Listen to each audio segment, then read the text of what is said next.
आप लोगों ने राष्ट्रगान किया, तो राष्ट्रगान किसी भी राष्ट्र के प्रति कृतज्ञता प्रकट करने का गान होता है। तो हमें अपने राष्ट्र, उनके स्वतंत्रता संग्राम सेनानी, साथ में शौर्य और पराक्रम की जानकारी भी होना चाहिए। क्या किसी बच्चे को पता है कि 16 दिसंबर को किस विशेष रूप में मनाया जाता है?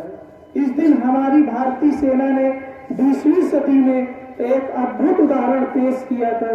किसी बच्चे को पता है कि 16 दिसंबर क्यों खास है? किसी को नहीं पता है। आप लोगों को जानकारी होना चाहिए, जब भारत का पार्टीशन हुआ था, बंटवारा हुआ था, तो 2 देश बने थे। एक भारत, इंडिया, हिंदुस्तान, आर्यावर्त जो कह लीजिए। एक हमारे बगल में देश बना था पाकिस्तान, जिसका नाम पाकिस्तान तो था, लेकिन उसके इरादे हमेशा नापाक थे। ठीक है, पाकिस्तान का मतलब होता है अच्छा स्थान, लेकिन उसके इरादे हमेशा नापाक थे। और पाकिस्तान को एक हिस्सा और मिला था जो पूर्वी बंगाल था, जो वर्तमान में बांग्लादेश है। और बांग्लादेश वाले क्षेत्र का पाकिस्तान शोषण कर रहा था, और बांग्लादेश अपनी स्वतंत्रता के लिए पाकिस्तान से संघर्ष कर रहा था।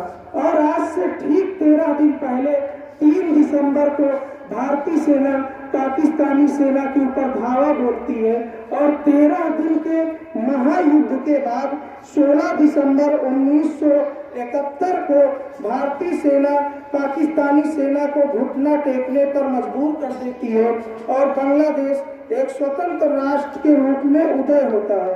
इसमें सबसे अद्भुत बातें जो मैं आप लोगों को बताना चाहता हूँ ये है कि पाकिस्तानी सेना का उस समय जो जनरल थे नियाज, उन्होंने भारतीय सेना के कमांडर जगजीत सिंह अरोड़ा के सामने अपने 93,000 सैनिकों के साथ सरेंडर किया था, यानी आत्मसमर्पण किया था कि हम भारतीय सेना से लड़ने में सक्षम नहीं है। ये आधुनिक समाज का, आधुनिक युग का 21वीं सदी का सबसे बड़ा सरेंडर है। यानी 93,000 सैनिकों ने सरेंडर किया था कि हम भारतीय सेना से लड़ने में सक्षम नहीं है। पूरी पाकिस्तानी सेना ने घुटना टेक दिया था, और अलग बांग्लादेश राष्ट्र का निर्माण हुआ था। और तब से आज के दिन को विजय दिवस के रूप में मनाया जाता है।